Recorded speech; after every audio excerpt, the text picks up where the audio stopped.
Assalamualaikum warahmatullahi wabarakatuh.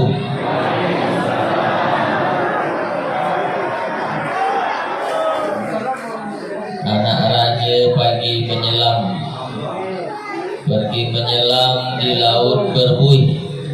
Kalau mendengar bapak ibu menjawab salam, nampaknya semua sudah dapat kuih. Assalamualaikum warahmatullahi wabarakatuh.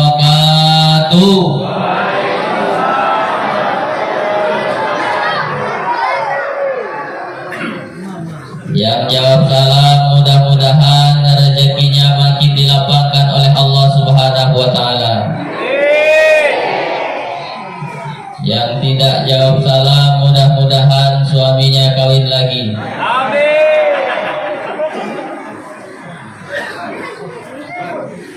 Bapak-bapak, ibu-ibu, apa kabar semuanya sehat?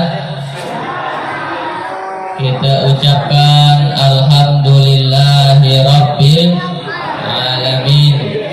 Arsala rasulahu rahmatan lil alamin.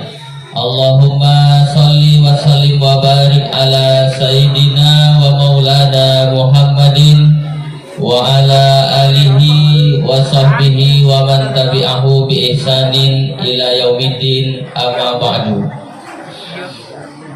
Yang kita hormati bersama Bapak Wakil Bupati Kabupaten Kayong Utara, Bapak Haji Effendi Ahmad SPDI MSOS.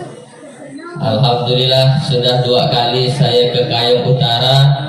Baru malam ini ketemu langsung dengan Bapak Wakil Bupati. Alhamdulillah.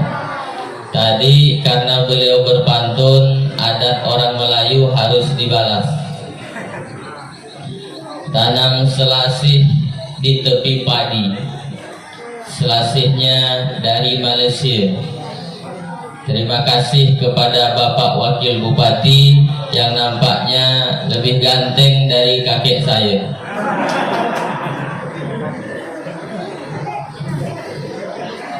Yang penting dibalas.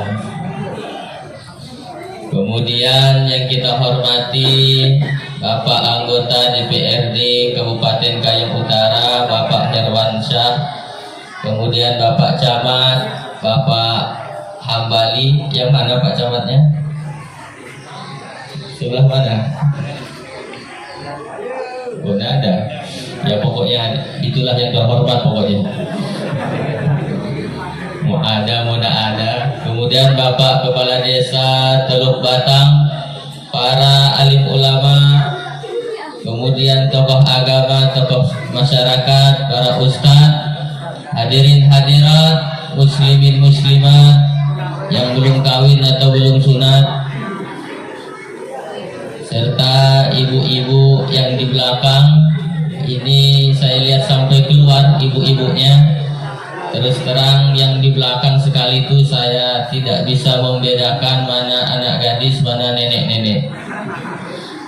Kalau lihat dari sini nampaknya nenek-nenek semua. Mohon maaf walaupun tidak saya sebutkan. Saya doakan mudah-mudahan kita semua yang hadir ini dimuliakan oleh Allah Subhanahu wa taala. Amin ya rabbal alamin. Pertama saya mau minta maaf karena harus ceramahnya duduk di kursi. Kenapa harus duduk? Karena saya di bulan Maulid ini dapat jadwal ceramah 7. Dikecilkan sedikit volume mic-nya nih Pak operator, biar tidak mengaum bunyi singa. Dah segitu. Tes 1. Dah segitu Pak, nggak usah dikorek-korek lagi. Ini operator senang ngorek-ngorek. Saya jelaskan, saya duduk ini karena di bulan Maulid ini dapat jadwal ceramah 70 masjid. Ini tempat yang ke-48. Masih ada 22 masjid lagi. Tahun lalu saya dapat jadwal 47 masjid sekarang 70 masjid. Nampaknya habis ini mati saya. Tapi kalau Bapak Ibu mau mendoakan saya, mudah-mudahan saya sehat selalu. Kalaupun saya harus mati selesai ini, insya Allah matinya husnul khotimah. Besok tidak lagi berbuat dosa. Karena saya hampir tiap hari berbuat dosa, minimal dosa mata. Apalagi ketika saya nyetir mobil, di depan saya ada amoy. Nah, ini serba salah saya kan, nanti hafalan Quran hilang. Mau dilihat hafalan Quran takut hilang. Tidak dilihat kita lagi jupir. Tidak mungkin jupirnya nunduk. Jadi akhirnya lihat sikit-sikit. Nah itu. Kemudian saya mau jelaskan bahwa tadi begitu sampai ada yang bertanya, beberapa di antaranya, Ustadz Hatoli ini tinggal di mana, dari mana, anak berapa, ada lagi yang nanya istri berapa. Nama saya ada di baliho, Ustadz Hatoli Sarjana Syariah Magister Hukum. Sekarang masih kuliah lagi S3 di UIN Alauddin Makassar. Saya lahir di Kecamatan Galing, Kabupaten Sambas pada hari Minggu tanggal 5 Januari 1992. Nah, umur saya sekarang 29 tahun. Insya Allah saya meninggal tahun 2055. Itu target Pak Wakil. Karena saya ingin mencontoh Rasulullah yang meninggal umurnya 63. Saya sekarang 29, berarti 34 tahun lagi. Kalau Pak Hermansyah berapa sekarang umurnya? 35? 45. Berarti 28 tahun lagi.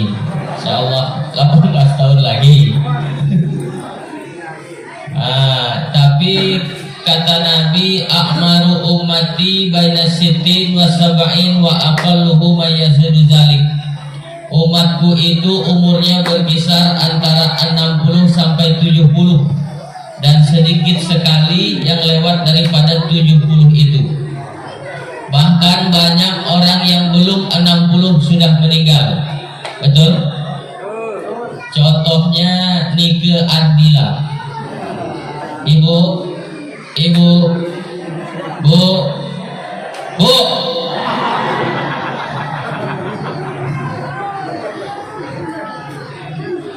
Dari bunyi suaranya macam udah banyak yang bermatian. Ibu kenal dengan Nike Ardila? Di mana kenalannya? Dalam TV. Itu bukan kenal, tahu. Nike Ardila itu penyanyi Mama Aku Ingin Pulang dari Bandung. Umurnya 19 tahun 2 bulan 16 hari, meninggal hari Senin jam 6:15 menit. Ada lagi yang sezaman dengan dia, namanya Poppy Mercury, penyanyi Hati Siapa Tak Luka dan Surat Undangan. Umurnya 22 tahun 6 bulan 11 hari, meninggal hari Kamis jam 10:12 menit, dan dimakamkan besoknya di pemakaman Sidnya Raja, Jalan Husein Sastra Negara, nomor 12 Bandung, Provinsi Jawa Barat. Jelas? Jarang ada penceramah jelas seperti ini. Ada sih ada, tapi jarang. Yang pandai nyari penceramah itu Pak Herwansyah. Tahu dia di mana ada penceramah yang bagus. Memang sekarang ini nyari penceramah harus tanya-tanya dulu. Jangan asal ada orang berjenggot lewat, itu penceramah. Pas diundang ternyata dukun santet. Nah, itu rencana saya meninggal tahun 2055. Sekarang 2021 tambah 34 sama dengan 2055. Itu rencana. Rencana boleh-boleh saja Pak. Pemerintah kita saja menganjurkan KB, keluarga berencana, 2 anak cukup. Walaupun pun saya kurang setuju. Saya lebih setuju 2 istri cukup. Nanti Pak, kalau saya jadi bupati macam Bapak nanti mau saya buat program itu. Wah, saya cuma 2 anak cukup. Saya tetap memakai konsep Rasulullah. Aku akan bangga, kata Nabi, kalau nanti di akhirat umatku yang terbanyak. Tapi tentu banyak berkualitas. Bukan cuma menang banyak, tapi hantu semua.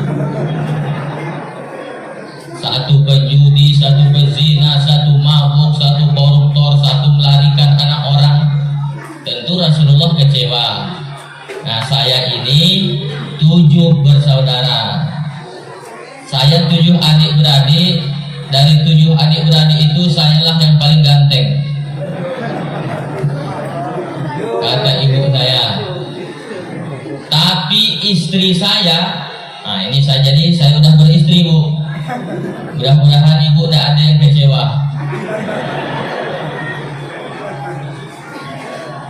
Saya sudah beristri, tapi baru sekali.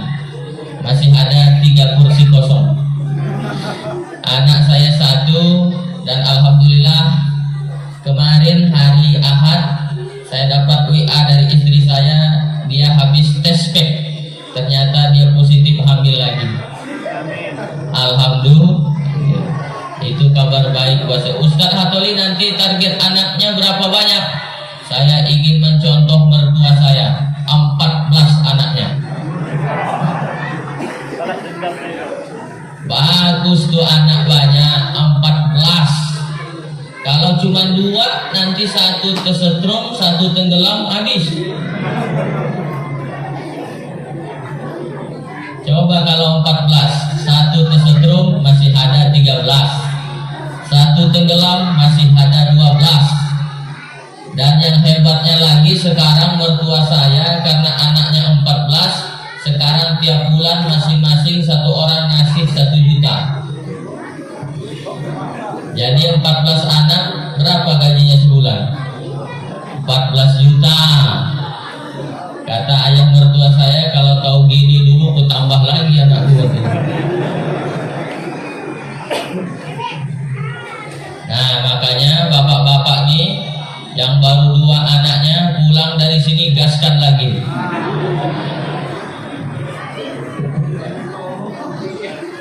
Nah, inilah yang harus saya jelaskan. Pertama tadi saya jelaskan dulu.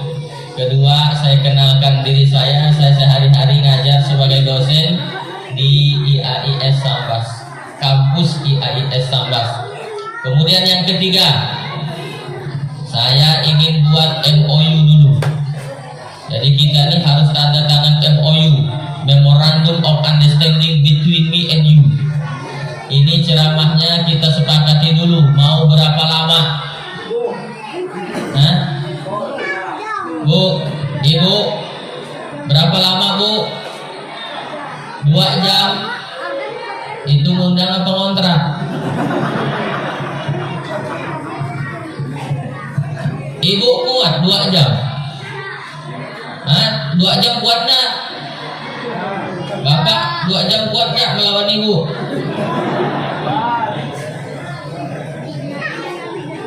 Ceramah kotor benar otaknya itu. Kita lihat jam. Tadi saya mulai ceramah itu jam 8.45. Insya Allah selesai jam 10.45. Tadi jam 8.45, insya Allah selesai jam 9.45. Saya di mana-mana ceramah itu 1 jam, sesuai dengan air aqua yang disiapkan oleh panitia 600 ml 60 menit ya. Cuman karena dikasihnya 2 botol nampaknya 2 jam ini. 1 jam insya Allah kita tanda tangan aja MOU nya 1 jam.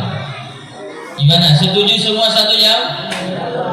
Nah, karena semuanya udah setuju, mari kita tutup saja ceramah ini. Udah setuju semua? Insya Allah 1 jam. Tapi kalau saya lihat ada 2 orang muak, langsung saya tutup. Kenapa ditutup Pak Ustadz? Orang sudah ngantuk, percuma lama-lama kita ceramah. Kita di atas berapi-api, jadi bawah berair-air.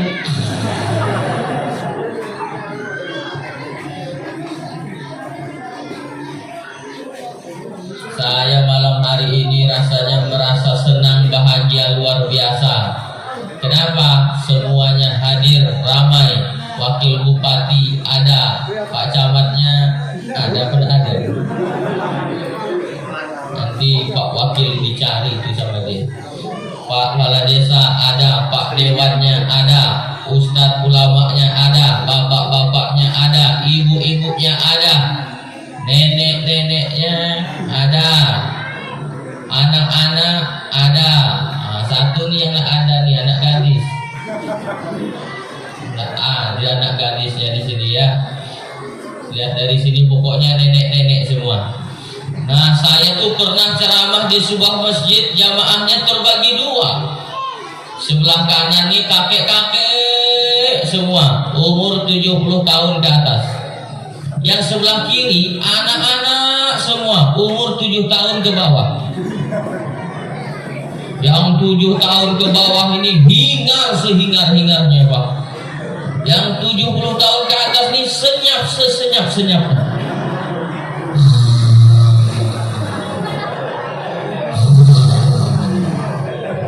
Tumpah oleh sampingnya.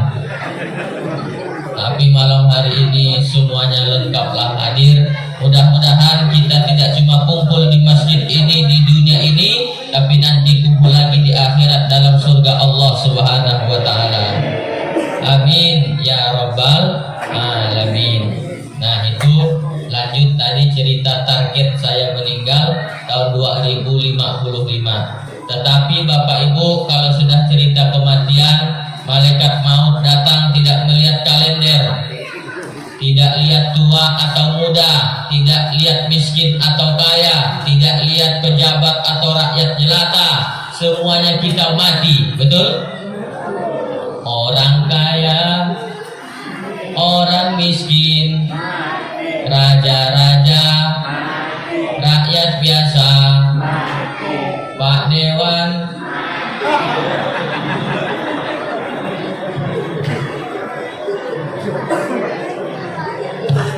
mati kita semua. Tapi memang maut ini aneh. Maut ini memang aneh, ajal itu aneh. Kadang kakeknya masih sehat, cucunya meninggal. Kakeknya masih segar bugar, anaknya meninggal. Kadang ada orang yang sakit. Ini ada kejadian, ibu-ibu sakit, periksa kesehatan ke dokter. Begitu diperiksa oleh dokter kesehatannya, dokter pun merasa muram mukanya, ingin memberitahu ibu ini, Bu, setelah kami cek kesehatan ibu, ternyata ada tumor ganas di otak ibu. Umur ibu ini tinggal 2 bulan. Berapa Pak dokter? 2 bulan. Ya Allah, 2 bulan. Ibu dengar umurnya tinggal 2 bulan nangis. Ya Allah. Suaminya di samping ketawa.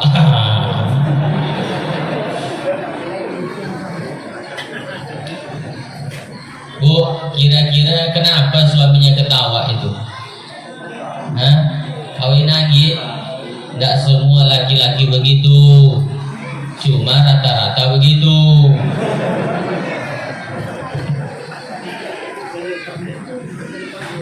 Tapi si ibu ini rajin, dia dengarkan ceramah. Maaf, ini Bang Boy, mohon maaf ya. Bang Bob maksud saya. Tapi maut nih aneh. Aneh dia, si ibu ini rajin dengarkan ceramah. Didengarkannya ceramah Ustadz Abdul Somad. Kalau kalian punya penyakit, rajin-rajinlah sholat tahajud dia. Didengarkannya ceramah Ustadz Adi Hidayat. Kalau kalian punya penyakit, rajin-rajin baca Al-Quran. Baca Quran dia. Didengarkannya ceramah Ustadz Yusuf Mansur. Kalau kalian punya penyakit, rajin-rajinlah sedekah dia. Tahajud tahajud baca Quran sedekah, tahajud baca Quran sedekah, tahajud baca Quran sedekah. Dikerjain sama ibu ini sudah lebih 2 bulan, tidak mati-mati. Loh, ini saya kok belum mati, kata dia. Kata dokter 2 bulan, sekarang udah lebih 2 bulan, kenapa belum mati juga? Periksa lagi lah kesehatan. Begitu diperiksa lagi oleh dokter, dokternya pun terkejut. Bu, ini ibu berobat di mana? Tumor ganas di otaknya sekarang sudah hilang, ibu sudah sehat. Saya sehat Pak Dokter, sehat ibu, alhamdulillah. Ibu ketawa, suaminya pula nangis. Ya Allah.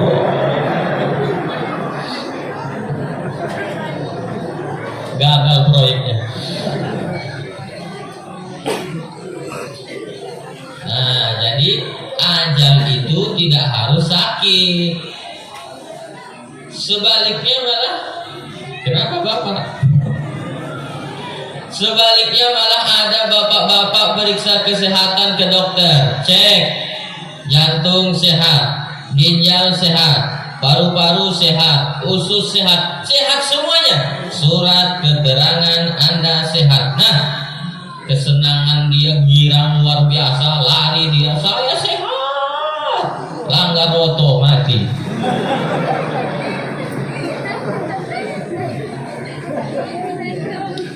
Mati syaratnya tidak harus sakit, dan mati syaratnya tidak harus tua. Fa idza jaa ajaluhum, kalau orang itu udah datang ajalnya, la yastakhiruna sa'ah wa la yastaqdimun, kalian tidak dapat memundurkannya walau sesaat pun, dan tidak bisa memajukannya juga walau sesaat pun. Nah, itulah 3 muqaddimah pembukaan. Jelas? Nah, barulah kita masuk ke acara inti. Jadi dari tadi itu masih pembukaan, Pak. Pembukaan, minta maaf karena dulu. Yang kedua, perkenalkan diri. Yang ketiga, MOU. Sekarang baru masuk ke ceramah. Nah, tapi malam ini karena ada Pak Wakil Bupati, saya tidak mau ceramah. Saya sudah dipesan sama ibu saya, Hatoli, kalau nanti di depan kamu banyak pejabat, banyak orang-orang tua, banyak alim ulama, ustadz, kau jangan ceramah. Kenapa, Mak? Tidak boleh menceramahi orang tua. Nanti kau tulah, katanya. Tahu ketulah? Burut. Bola lampunya besar. Oh, sama bahasanya di sini, burut juga. Oh, sama ya. Iyalah. Syukurlah kalau gitu. Senang saya menjelaskannya. Burut itu bahasa kita, tapi bahasa dokter halus. Burut itu hernia. Bahasa dokternya. Kalau ada orang ngomong sendiri, senyum sendiri, kita bilang gila. Dokter enggak, faktor psikologis. Halus bahasanya. Kalau orang besar kemaluannya, kita bilang buruk itu. Dokter enggak, hernia. Makanya hati-hati ngasih anak nama. Nama anak ibu siapa? Hernia. Buruk lah itu.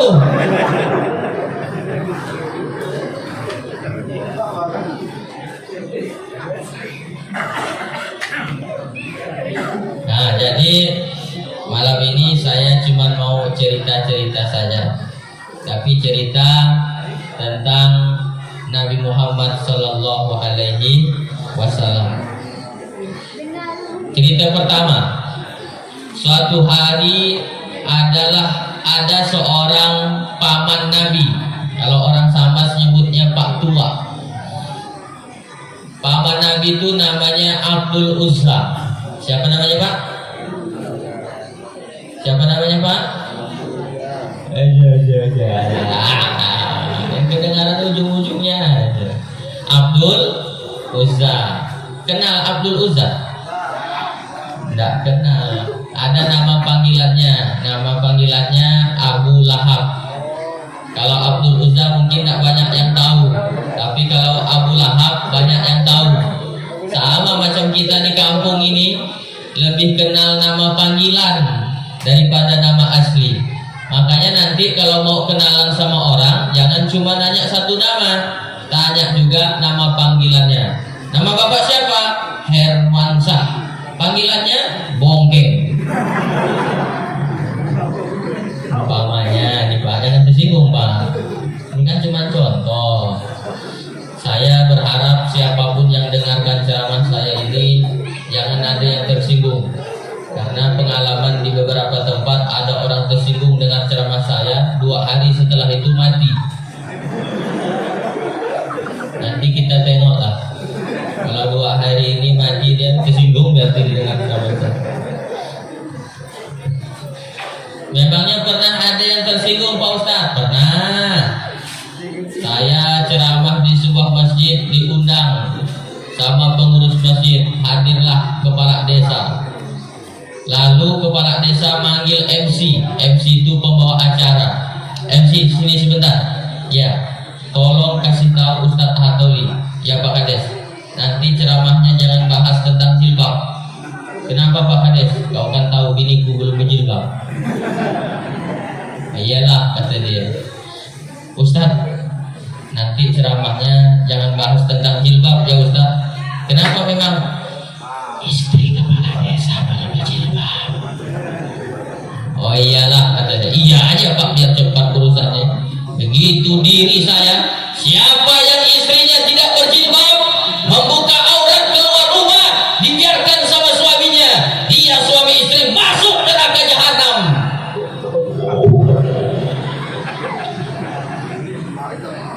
Lagian dia duduknya di depan Pak. Lama lah dia nahan malu. Selesai saya ceramah, dipanggilnya lagi MC itu, sini, jangan kita undang Ustadz Hatoli lagi. Nggak bisa dikasih tahu buat dia tuh, kata dia.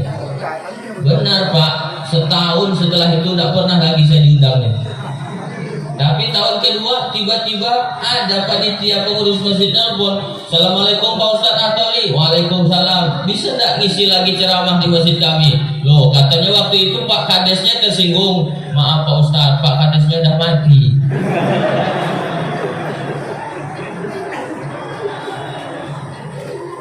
Nah, jadi orang yang tersinggung itu cepat mati Pak. Gimana Pak? Nah, Abu Lahab, paman Nabi, dia punya budak, seorang budak. Abu Lahab punya seorang budak namanya Suwaibah. Siapa namanya Bu? Suwaibah. Cara menyebutnya pakai TS, alif, ba, ta, sa, sa. Letakkan ujung lidah di belakang gigi. Sa. Suwaibah. Kata nenek-nenek, Ustadz, aku balik dulu ya. Kenapa? Gigiku ketinggalan. Suwaibah dipanggil oleh Abu Lahab. Suwaibah, come here. Situ dulu. Tolong kau jaga adik iparku Siti Aminah itu yang sedang hamil tua.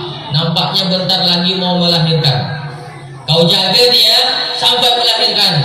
Nanti kalau sudah lahir anaknya, cepat-cepat kasih tahu saya. Siap bos. Begitu lahir bayi bernama Muhammad, laporlah Suwaibah kepada Abu Lahab. Wahai tuanku Abu Lahab, ya, keponakanmu sudah lahir. Laki atau perempuan? Laki. Aku senang, aku gembira, aku bahagia. Suwaibah, karena aku senang, aku gembira, kau sebagai budak, mulai hari ini ku bebaskan. Silakan pergi, kau sudah merdeka. Abu Lahab senang dengan maulid kelahiran Nabi, membebaskan seorang budak. Tapi seorang budak harganya paling murah 50 juta. Berarti Abu Lahab menyambut maulid Nabi sudah nyumbang 50 juta. Nah, Pak Haji Mawardi mana tadi? Mana tadi? Nah, saya mau nanya nih Pak Haji, peringatan maulid malam hari ini, ada enggak yang udah nyumbang 50 juta? Ada? Betul? Insya Allah. Tapi belum ada. Kalah kita sama Abu Lahab Pak. Abu Lahab itu menyambut maulid Nabi nyumbang 50 juta. Makanya untuk peringatan maulid yang akan datang sekaligus saja minta sumbangan. Peringatan maulid Nabi sekaligus minta sumbangan. Siapa dulu yang mau kami datangi Pak Ustaz? Datangi yang banyak duitnya. Siapa? Wakil Bupati.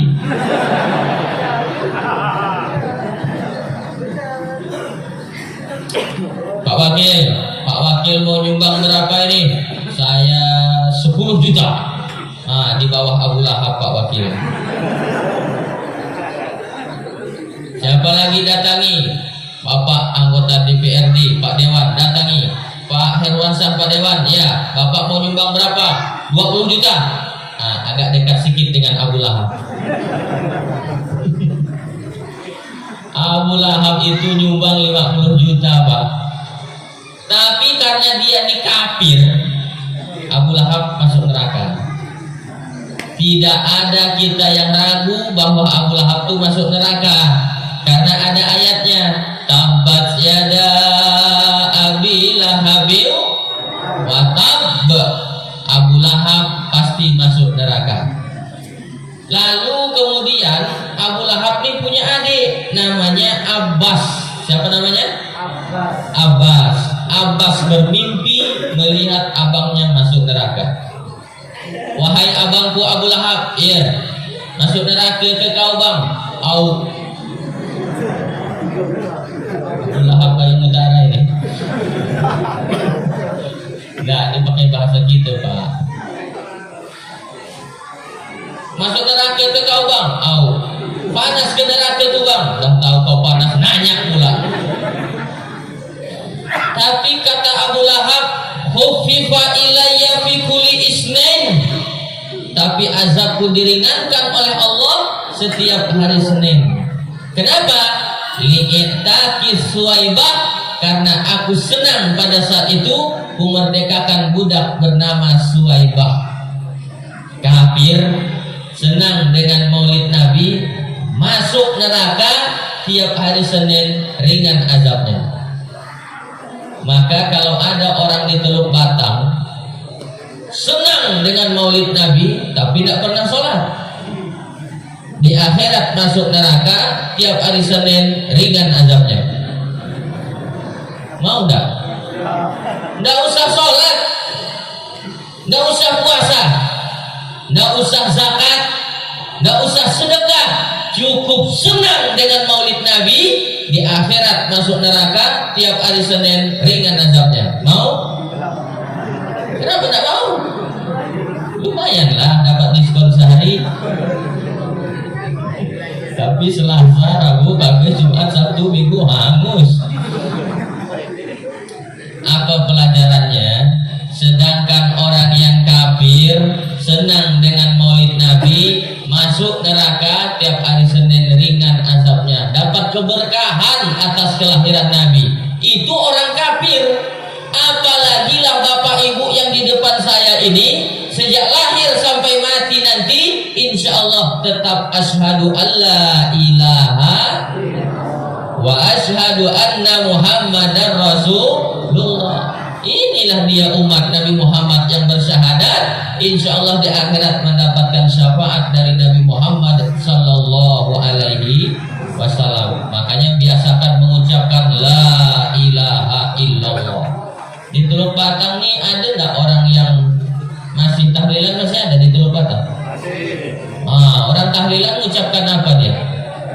La ilaha illallah. Makanya nanti kalau diundang tahlilan datang, la ilaha illallah, la ilaha illallah, la ilaha illallah. Belum datang makanannya, belum berhenti. La ilaha illallah, la ilaha illallah. Belum datang juga. La ilaha illallah, la ilaha illallah. Begitu datang ternyata cuma Indomie. La ilaha illallah.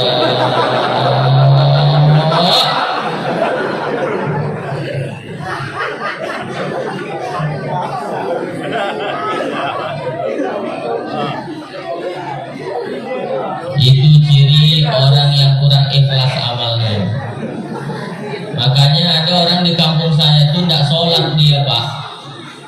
tanya, "Bang, kau kenapa tidak sholat?" "Ah Pak Ustadz, nanti kita mati udah ada yang nahlilkan." Kata saya, jangan terlalu berharap dengan tahlilan orang, karena belum tentu orang yang tahlil itu ikhlas mengerjakannya. Banyak juga yang pergi tahlil itu cuma mau pergi makan. Betul? Berarti ada orangnya di sini. Bukan saya menyalahkan tahlil, tidak, bagus tahlil itu. Cuman berharap dengan amal orang itu kurang tepat. Yang paling top berharap dengan amal kita sendiri, ibadah. Ma min abdi qala la ilaha illallah tsumma mata ala dzalik illa dakhala jannah. Apabila seorang hamba di akhir hayatnya mengucapkan la ilaha illallah illa dakhala jannah, kecuali orang itu akan masuk surga. Nah, pernah enggak Bapak Ibu melihat ada orang mau mati ucap syahadat lengkap? Pernah? Pernah? Ngucap syahadat lengkap orang mau mati? Pernah? Mungkin ibu tidak pernah, tapi saya pernah. Dia mau mati ucap syahadat lengkap, asyhadu alla ilaha illallah wa asyhadu anna muhammadar rasulullah. Mati. Pernah saya melihatnya itu. Di mana Pak Ustadz? Di sinetron.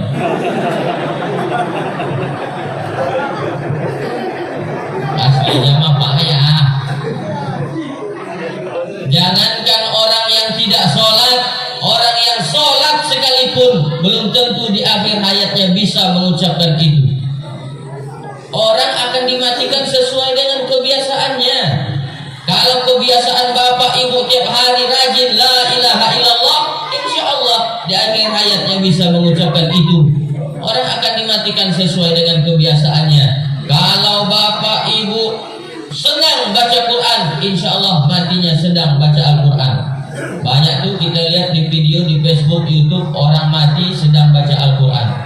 Kalau kebiasaan ibu itu bergosip, ngomongin orang, insya Allah matinya sedang bergosip, ngomongin orang. Tapi katanya di Teluk Batang ini yang suka ngomongin orang tuh bapak-bapak.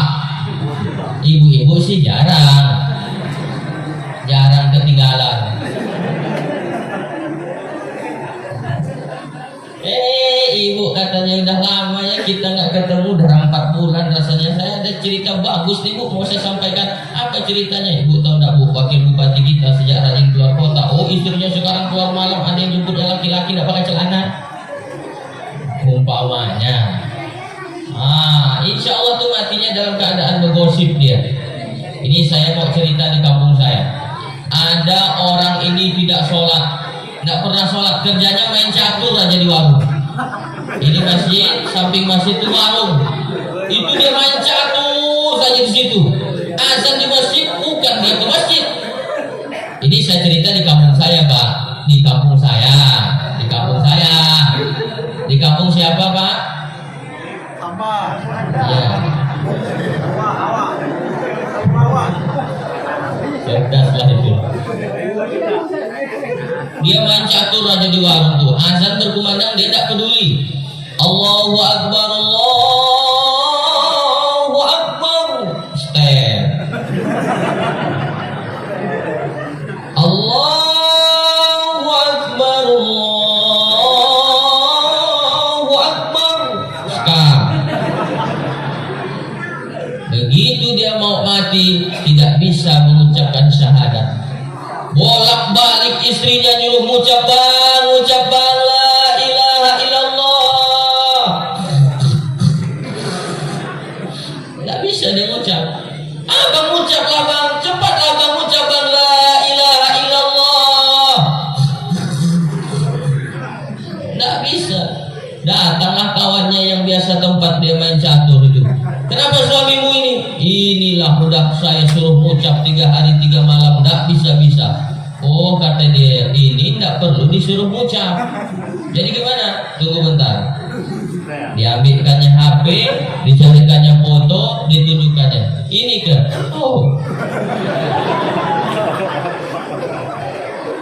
Mati kontan. Istrinya pun bingung. Pak, apa yang bapak perlihatkan? Kok langsung mati dia? Kepala kuda. Apa artinya? Orang akan dimatikan sesuai dengan kebiasaannya. Makanya orang yang mau mati itu Pak, ditalkinkan, disuruh ngucap. Tetangga sebelah mau mati, suruh ngucap dia. Ucap ya Bu, la ilaha illallah. Disuruh ngucap gitu. Nih bapak kasih tahu ke anak-anaknya. Saya sudah kasih tahu anak saya. Nah, nanti kalau kau lihat bapak udah sakaratul maut, bisikanlah ke telinga bapak. Apa itu Pak? La ilaha illallah. Anak saya tak ada Pak Ustadz. Kasih tahu istrinya Pak. Saya sebulan setelah nikah saya kasih tahu istri saya.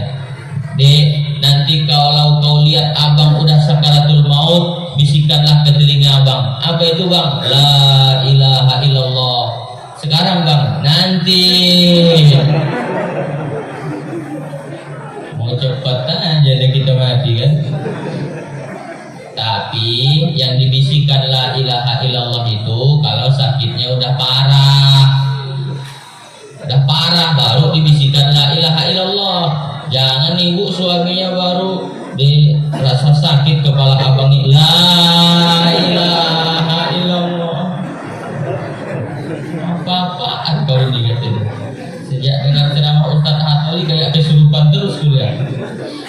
Nah, makanya kita umat Nabi Muhammad yang bersyahadat senang dengan maulid Nabi, insya Allah di akhirat mendapatkan syafaat dari Rasulullah Sallallahu Alaihi Wasallam.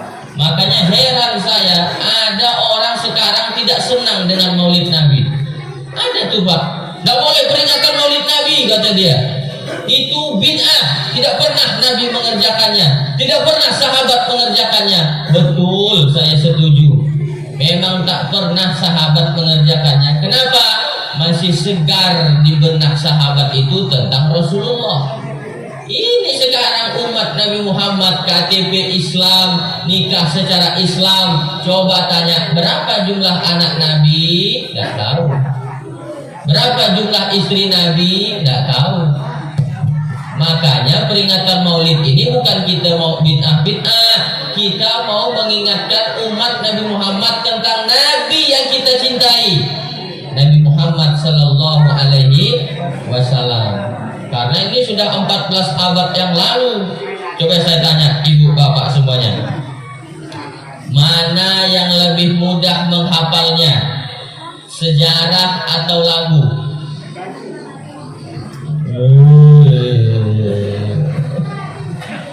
Saya ulang sekali lagi, mana yang lebih mudah menghafalnya, sejarah atau lagu? Lagu. Bapak diam aja, tak jawab Bapak.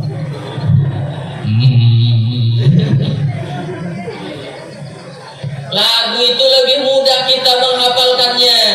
Makanya ustadz-ustadz kita, guru-guru kita, habib-habib kita diciptakannya lagu tapi isinya tentang sejarah Nabi. Saya ini Ustadz Hatoli, walaupun dari pesantren Sanawiyah, aliyah pesantren, kemudian S1 hukum Islam, S2 hukum Islam, sampai S3 sekarang hukum Islam, tapi saya tahu tanggal, bulan, tahun lahir Nabi bukan dari baca kitab, bukan dari buku, bukan dari guru. Dari siapa? Dari lagu Aisyah Jamil 25 tahun yang lalu. Ketika saya sedang di Kuyut, banyak tak tahu Kuyut, ayunan, bahasa Sabah itu Kuyut. Ketika saya masuk di Kuyut, di ayunan itu, emak saya nyanyi. Ketika saya mau tidur itu 12 Rabiul Awal jatuh pada hari Isnin, Nabi Muhammad dilahirkannya 571 Masehi di kota Mekah pada tahun Fil. Sampai hari ini masih segar di ingatan saya. Makanya ibu-ibu kalau ngayunkan anak di ayunan, lagunya lagu sejarah Nabi.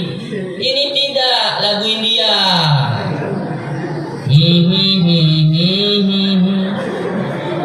datang lakinya dari dapur. Patutlah di rumahnya macam India semua. Salman Khan, Shah Rukh Khan, Amir Khan, Hrithik Roshan, Preity Zinta, Radhi Mukherjee, Kajol, Amitabh Bachchan, Sanjay Dutt.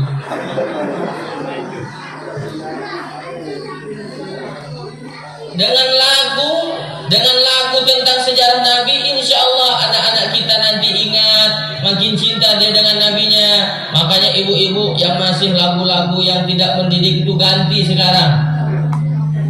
Apalagi lagu-lagu yang mengajak berzina. Jangan. Ada lagu mengajak berzina Pak Ustaz? Ada. Apa lagunya? Cinta Satu Malam. Cinta Satu Malam, oh indahnya. Jangan heran ketika anaknya dewasa nanti menghamili anak orang. Karena cinta satu malam.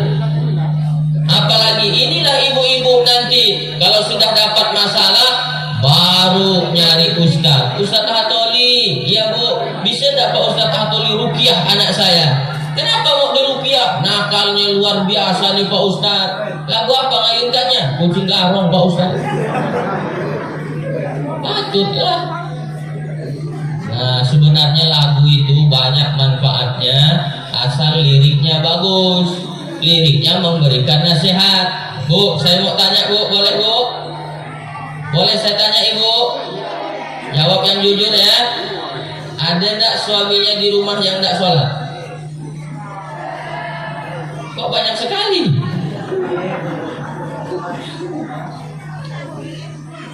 Kalau suami ibu di rumah tidak sholat, tidak usah ibu ceramahi. Nanti alah kata dia baru sekali dengan ceramah Ustaz Hatoli udah mau menceramahi saya. Pergi sana. Tidak mempan bu. Lebih baik ibu sambil masak nyanyi aja di dapur. Apa lagunya Pak Ustaz? Walaupun hidup 1000 tahun. Sambil lihat mukanya, kalau tak sembahyang apa gunanya? Dek, kau nyindir aku ya katanya? Enggak bang, walaupun hidup 1000 tahun, kalau tak sembahyang apa gunanya? Gitu bu, nyanyi di rumah yang ada nasihat. Jangan lagu-lagu yang tak jelas. Memangnya ada Pak Ustaz lagu yang tak jelas? Ada. You are you.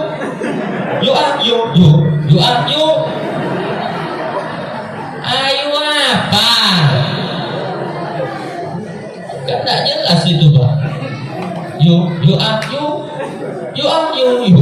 Ayo apa? Ayo poligami.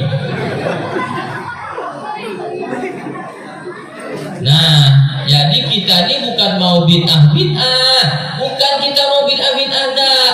Kita ini sedang ingin menceritakan tentang sejarah Nabi Muhammad supaya kita makin cinta dengan Nabi kita, Nabi Muhammad Sallallahu Alaihi Wasallam. Anak saya itu masih kecil, dia umurnya 2 tahun 9 bulan. Tapi kalau sudah sejarah Nabi itu banyak dia yang hafal. Kenapa? Saya ajari pakai lagu. Nah, gimana lagu tentang sejarah Nabi?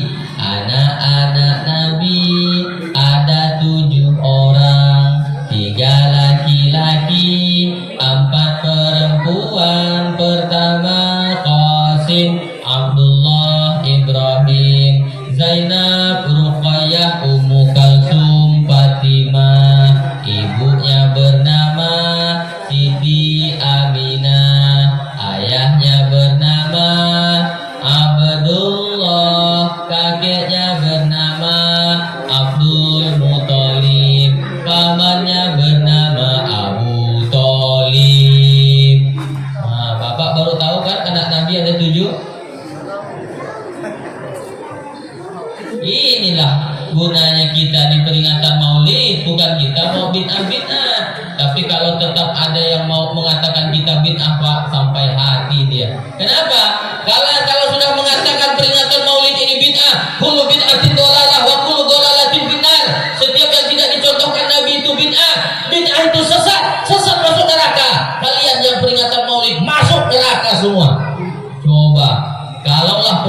maulid malam hari ini dianggap bid'ah, berarti semua kita masuk neraka. Yang paling dulu masuk neraka wakil bupati.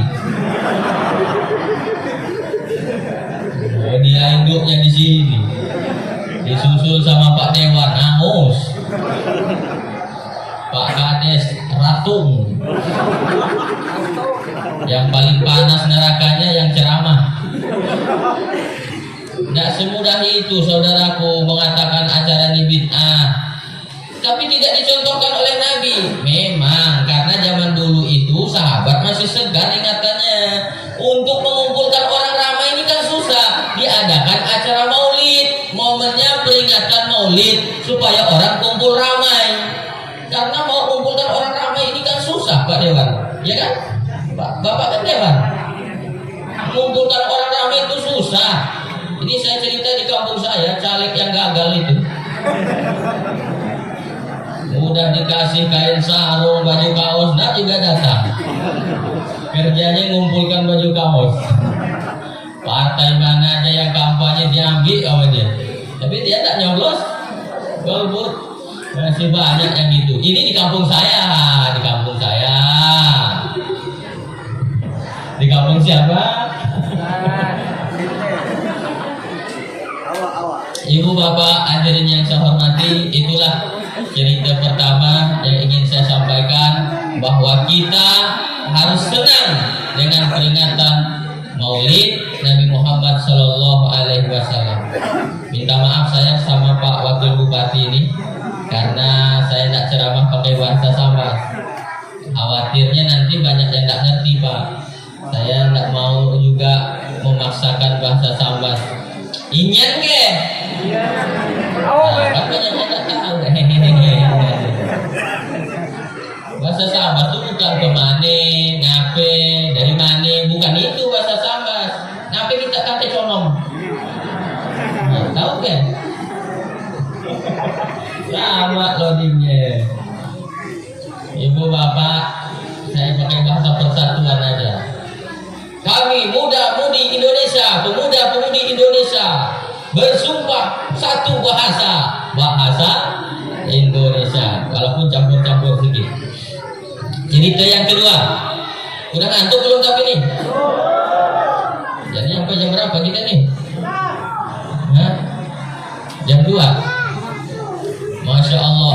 Biasanya kalau udah masjid ceramah ini, biasanya tuh panitia mengadakan acara di luar.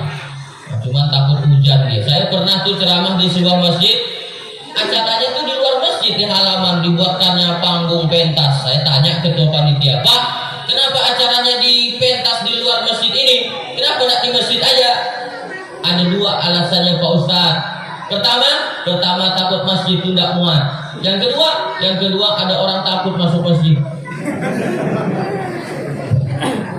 Jadi kamu buat di masjid aja katanya. Tapi di sini Masya Allah Tabarakallah, nampaknya semua senang masuk masjid. Inilah calon penghuni surga Allah Subhanahu wa Ta'ala. Jangan sampai tak pernah ke masjid, jangan sampai tak pernah sholat di belakang imam. Sekali sholat langsung di depan imam. Kena sholatkan. Usolli ala hadzal maiti, kata Pak Imam. Usolli ala hadzal maiti arba'at takbiratin fardu kifayatin adaan imaman lillahi ta'ala. Allahu Akbar. Fatihah. Allahu Akbar. Sholawat. Allahu Akbar. Doa 1. Allahu Akbar. Doa 2. Assalamualaikum warahmatullah. Assalamualaikum warahmatullah. Pak Imam, kenapa macam tu solatkan dia? Diskon. Dia kan tak pernah sembahyang, gitulah kita solatkan. Ayo kita doakan, rame-rame doakan ya, doakan. Allahumma firlahu menangis Pak Imam, meleleh air matanya. Pak Imam, kenapa sedih luar biasa? Pokoknya aku sedih. Apa yang Pak Imam sedihkan? Hutangku belum dibayarnya.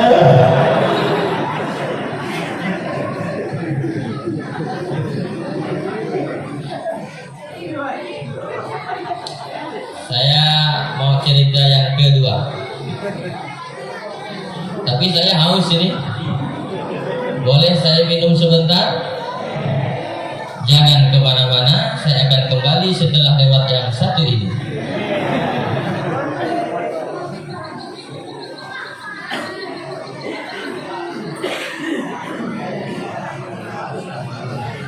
Cerita kedua.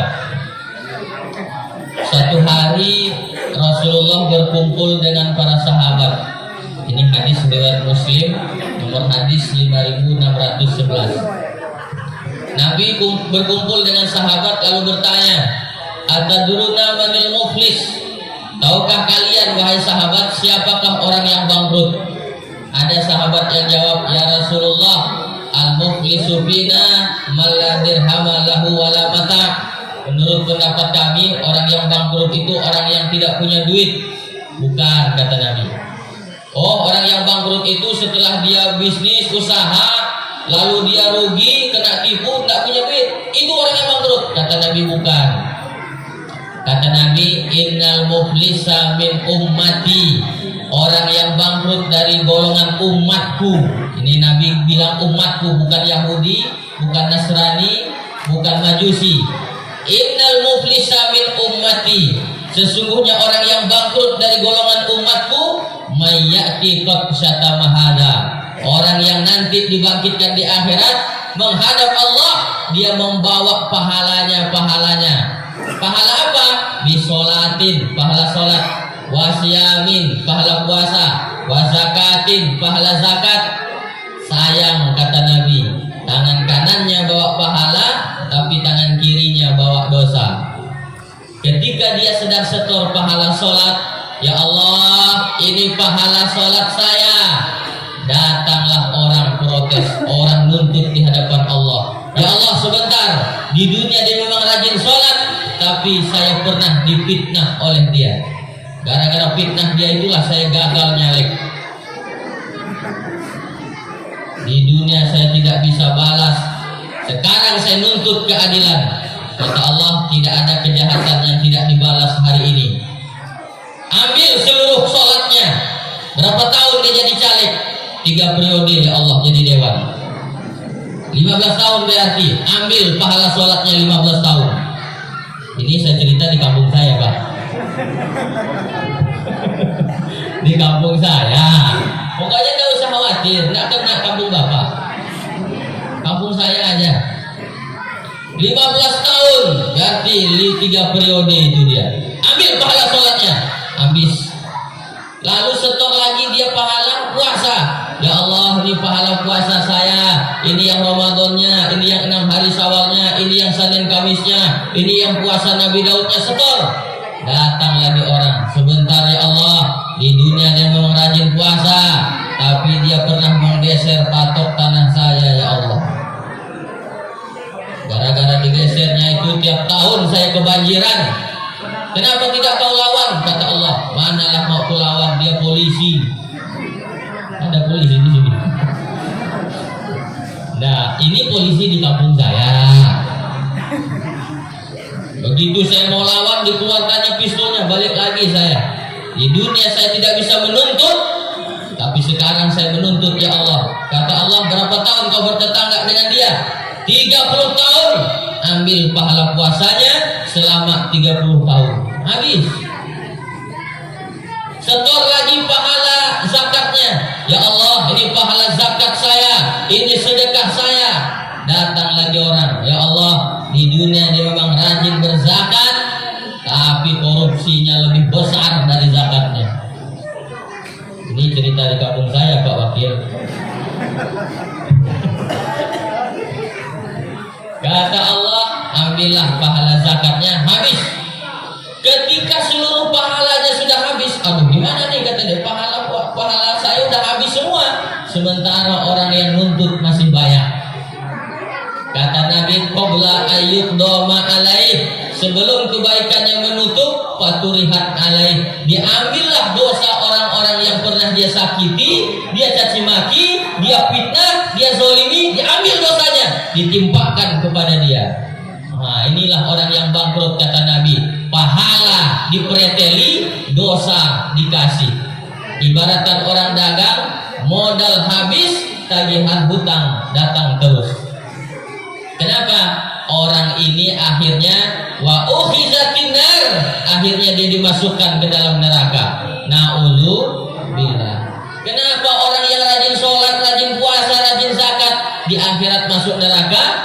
Karena dia cuma baik kepada Allah tapi jahat dengan sesama manusia. Dengan manusia dia jahat, gak ada baik-baiknya. Hidup di masyarakat, masa bodoh dengan orang lain, masa bodoh merugikan orang lain. Yang penting saya bisa dapat duit yang banyak, yang penting saya jaya. Orang seperti ini nanti bangkrut di akhirat. Makanya kalau kita punya dosa kepada Allah, langsung tobat kepada Allah.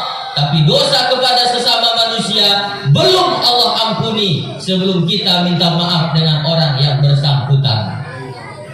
Kalau Bapak pernah menggeser patok tanah orang, apa kata Nabi? Sejengkal, sekilan, sejengkal diambilnya tanah orang, nanti di akhirat akan dililitkan ke lehernya tanah satu petaka langit. Nah, bisa Bapak pikulnya satu petaka langit tanah. Alhamdulillah Pak Ustadz, tetangga saya itu tidak pernah ngambil tanah saya sejengkal. Berapa? 1 meter Pak Ustadz.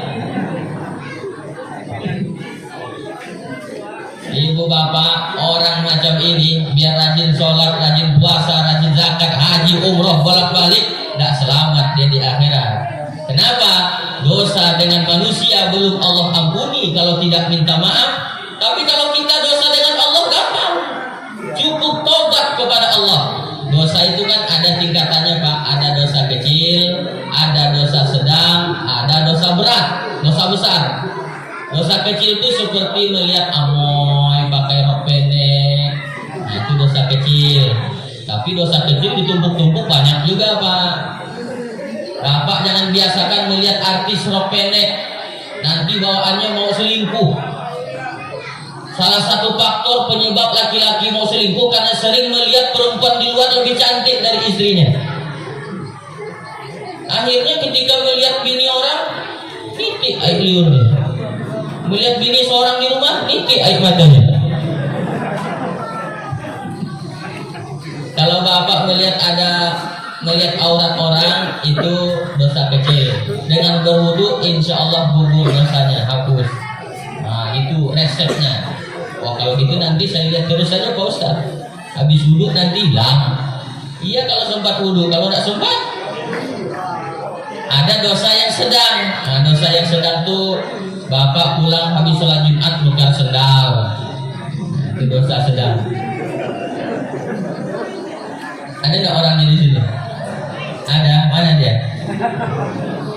Di kampung tuh macam-macam kelakuan orang. Udahlah sholat seminggu sekali, datang paling akhir, khotib berapi-api dia berair-air, pulang duluan, nukar sendal orang. Udah gitu sekali berdoa maunya langsung Allah kabulkan. Ini tidak sehat orang Pak. Nabi Adam berdoa minta diampuni dosanya karena makan buah huldi 40 tahun baru Allah ampuni dosanya. Nabi Ibrahim berdoa minta anak yang soleh 68 tahun baru Allah kabulkan. Nabi Ayub minta sembuh dari sakitnya 16 tahun baru Allah kabulkan. Nabi Muhammad minta dipindahkan arah kiblat 2 tahun baru Allah kabulkan. Itu Nabi. Apalagi Bapak ini yang di depan saya banyak dosa, betul? Termasuk saya. Ini Bapak yang di depan saya ada tidak dosanya? Ada atau banyak? Banyak atau banyak benar? Banyak benar atau luar biasa banyaknya? Makanya kalau berdoa jangan minta langsung. Ini baru berdoa pagi dan sore mau minta dikabulkan. Bapak sehat? Harus lebih serius lagi Pak. Nah, dosa kepada Allah langsung tobat kepada Allah. Gimana cara tobatnya Pak Ustaz? Kata Nabi, "Ma min muslimin yuznibu dzamban." Kalau kau merasa punya dosa besar itu harus tobat, tidak bisa istighfar lagi. Ma min muslimin yuznibu dzamban. Kalau kalian merasa punya banyak dosa besar, tsumma yatatohar, mandi tobat. Jadi mandi dulu Pak. Macam mana mandi tobatnya Pak Ustaz? Sama macam mandi hadas besar. Macam mana mandi hadas besarnya Pak Ustaz? Lah kau kan anak udah 5. Masa mandi hadas besar nggak tahu? Jadi selama ini kau mandi apa? Mandi gratis Pak Ustaz. Mandi hadas besar itu sama macam mandi tobat itu sama macam mandi hadas besar. Oh gitu Pak Ustaz. Basah seluruh tubuh. Mana dulu yang basah Pak Ustaz? Terserah. Kalau mandinya di WC mungkin kaki dulu basah. Tapi kalau mandinya di sungai salto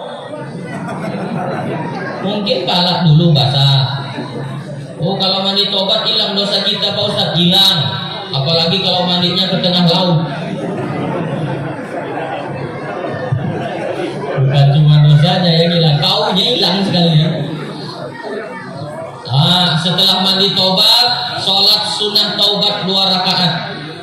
Usolli sunnat taubat rakaataini lillahi ta'ala. Allahu Akbar. Bagi yang pakai usolli, yang hafal usolli, pakai usolli. Usolli sunnat taubat rakaataini lillahi ta'ala. Allahu Akbar. Tapi yang enggak tahu usolli enggak usah pakai usolli. Tidak pakai usolli. Maksudnya dalam hati. Karena sholat itu usolli bukan rukun. Yang rukun itu niat. Kalau niatnya udah kuat, tidak pakai usolli pun sah.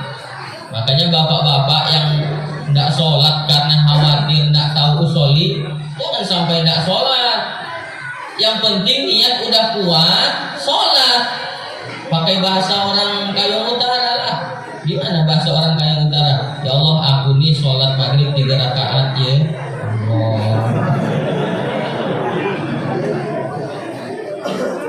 Besok sholat maghrib lagi. Ya Allah, niatnya masih sama ya macam kemarin. Sah. Ikuti gerakan imam dari takbir sampai salam. Sah.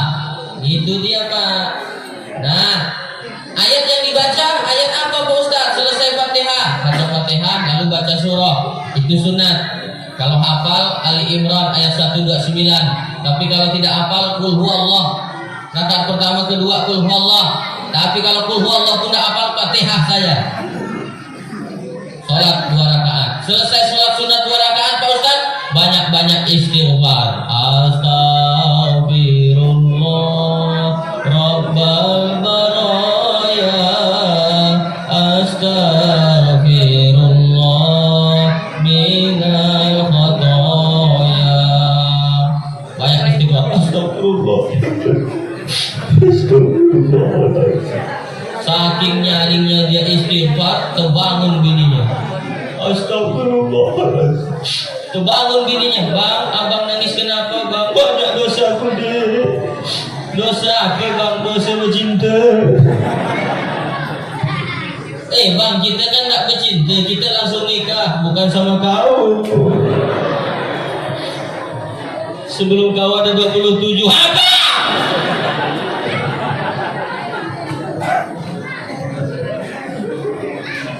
Setelah itu berjanji kepada Allah tidak akan mengulangi hal yang serupa. Nah, itu dosa kepada Allah.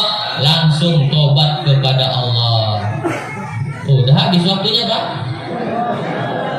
Udah lewat 5 menit Pak Wakil. Ini udah melanggar kode etik. Nah, setelah sambung sedikit ya. Karena tidak boleh juga ceramah itu tidak selesai.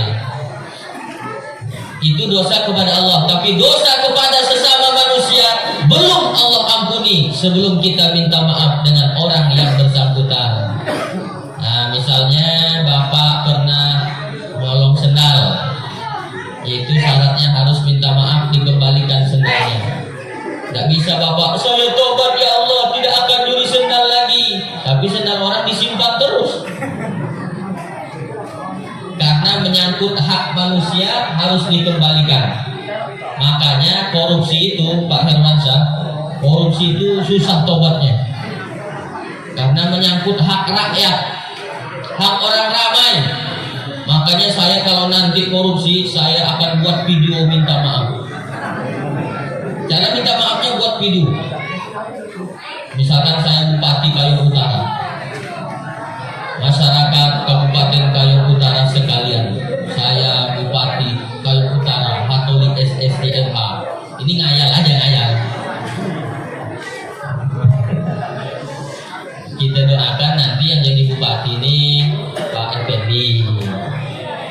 Itu saya mah ustaz aja sampai mati insya Allah tetap jadi ustaz. Tidak punya bakat saya di politik. Saya selaku Bupati Kabupaten Kayong Utara telah mengambil duit rakyat secara sengaja pada waktu itu. Ngaku Pak, namanya juga kita harus minta maaf dengan rakyat. Karena tidak mungkin saya minta maaf satu persatu kepada rakyat, maka melalui video ini saya sampaikan, saya telah mengambil duit rakyat, saya siap diproses secara hukum, saya siap dengan segala konsekuensinya, dan duit yang saya korupsi akan saya kembalikan kepada negara. Inilah duitnya, 15.000. Biar 1.000 rupiah juga kalau korupsi. Faman ya'mal misqala dzarratin khairan yarah wa may ya'mal misqala dzarratin syarran yarah. Sekecil debu saja kau akan melihat balasannya di akhirat nanti. Jangankan 5.000, 15.000, apalagi 1 triliun. Makanya jadi pejabat itu cepat masuk neraka, cepat juga masuk surga.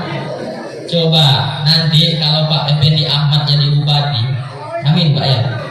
Nah, orang nomor 1 di Kabupaten Kayong Utara, mungkin tahun berapa lagi nanti pemilihan? 2024. 2024 misalkan Pak Effendi Ahmad jadi bupati. Kenapa tidak diaminkan? Bupati di Kayong Utara ada berapa orang? 1 kan bupatinya.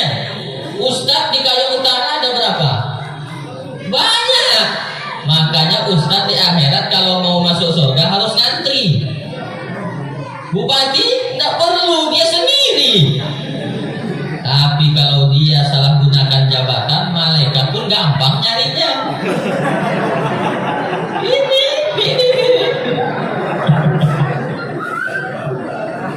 Kalau ustaz kan banyak, yang mana ustaz? Yang mana ya? Mana?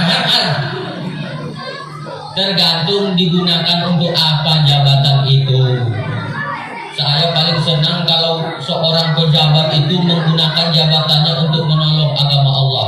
Selagi tanda tanganmu masih laku, pakailah itu untuk menolong agama Allah. Mantap. Tanda tangan, cairkan duit 100 juta, acara peringatan Maulid Nabi, jarak 100 juta. Pembangunan Masjid Nurul Jannah, renovasi 100 juta. Cair dananya 100 juta. Biar ibu-ibu tidak usah lagi nyanyi lagu ya dana ya dana.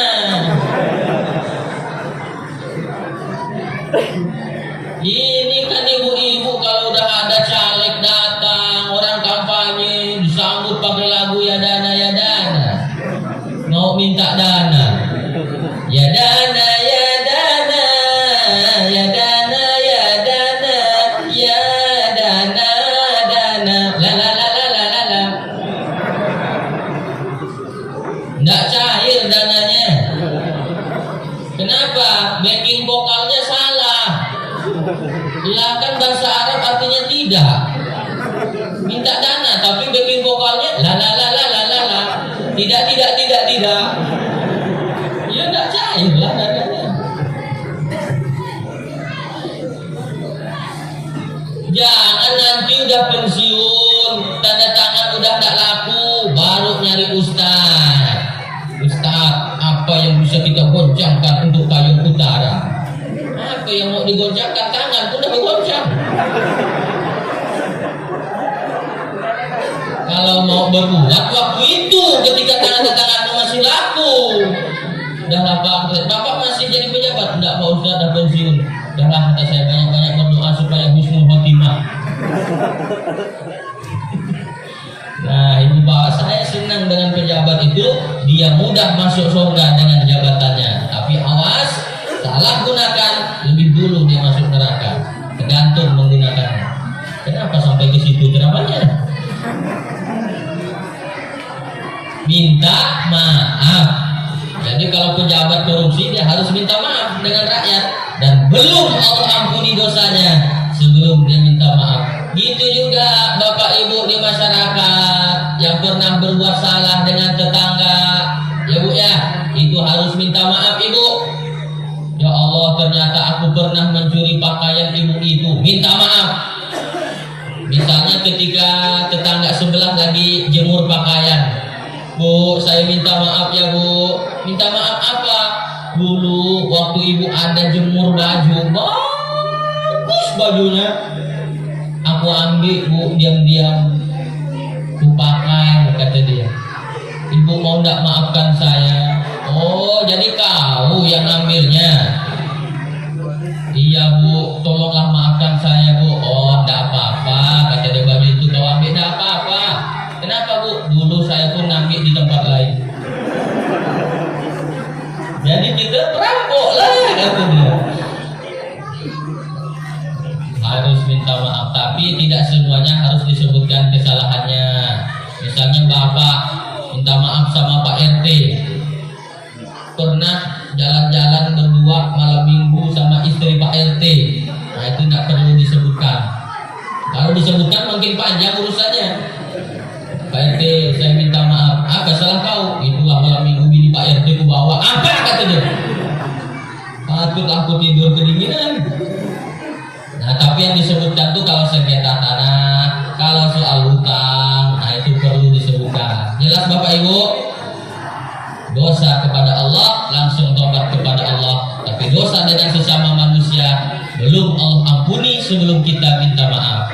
Ini bapak-bapak nih kira-kira punya salah tidak sama istrinya? Bu, kira-kira suaminya punya salah sama ibu? Ibu kira-kira punya salah sama bapak?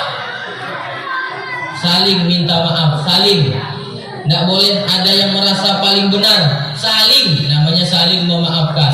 Minta maaf bapak sama istri. Gimana caranya Pak Ustadz? Pertama, pegang tangannya. Yang kedua, lihat mukanya. Yang ketiga, senyum. Yang keempat, sebutkan apa kesalahannya. Pulang dari sini, amalkan. Pegang tangannya.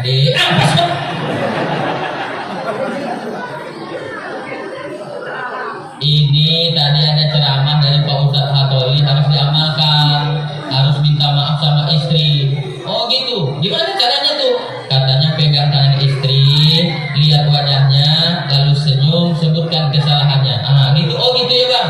Nah peganglah tangan adik, pegang, lihat muka adik bang, lihat, senyum bang, senyum. Nah sebutkan kesalahannya bang. Nah ini yang keempatnya, aku rasanya takut menyebutkannya. Takut aku kau marah dia. Sebutkanlah kata dia. Kalau tidak disebutkan aku maafkan. Tapi aku takut sebutkan. Tapi aku tak sebutkan. Abang selingkuh deh. Rupanya dia selingkuh. Abang selingkuh deh. Kata istrinya, oh selingkuh. Tidak apa-apa abang selingkuh. Namanya juga manusia. Melakukan kehilapan dan salah. Tidak apa-apa abang selingkuh. Karena bulan yang lalu aku selingkuh juga. Sama lah itu. Ibu bapak hadirin yang saya hormati, itulah 2 poin yang dapat saya sampaikan pada malam hari ini. Yang pertama, kita harus senang dengan kelahiran Nabi Muhammad.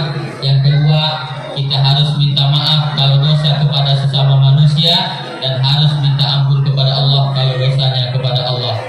Udah, itu 2 poin. Tadi mulai ceramah jam 8.45, sekarang dah jam 10:03. Berarti hampir 80 menit saya ceramah ya. 80 menit hampir. Gimana? Bentar atau lama itu? Lama lah itu. Bentar kata dia. Dikiranya ceramah tuh gampang. Pinggang nahan berat badan, tangan siau layau, otak mikir, mulut teriak, urat leher bertimbulan. Udah hampir 80 menit. Bentar. Yang model begitu nyuruh ustaz cepat mati. Kalau ada jarum yang patah, jangan disimpan di dalam peti. Kalau ada kata-kata saya yang salah, jangan melapor ke Pak Polisi. Saya bukan ustaz ekstrim, saya ini ustaz es krim, lembut, sejuk, dan manis. ibu membeli manggis, berilah manggis di kota Bata. Kalau ibu ada yang bilang saya di manis, berarti ibu salah pakai kacamata. Aduh Siti Aisyah mandi di kali rambutnya basah. Sampai sini kita berpisah. Insya Allah jumpa lagi di lain kisah. Apalagi pantunnya? Kalau ada sumur di ladang, bolehlah kita menumpang mandi. Kalau ada sumur di ladang, tolong jangan mandi di situ. Mandi di rumah ya. Malu sudah tua masih mandi di ladang. Ikan sepat, ikan gabus, ikan lele, ikan arwana, itulah nama-nama ikan. Payah pantun itu Pak. Jadi saya ngumpulkan ikan ya lah. Bicara politik, saya selama 80 menit saya sampaikan tausiah ini. Kalau ada omongan saya, ucapan saya menyinggung perasaan Pak Wakil Bupati, Pak Dewan, Ketua Panitia, jamaah semua, kalau selama 80 menit ini ada omongan saya yang menyinggung perasaan, saya mohon dibukakan pintu maaf yang sebesar-besarnya. Maukah Bapak Ibu memaafkan saya? Dah selesai. Hidup kesepian tanpa kekasih, cukup sekian, terima kasih. Bicara politik memanglah payah, bicara hukum banyak yang ngeluh. Wabillahi taufiq wal hidayah. Wassalamualaikum warahmatullahi wabarakatuh.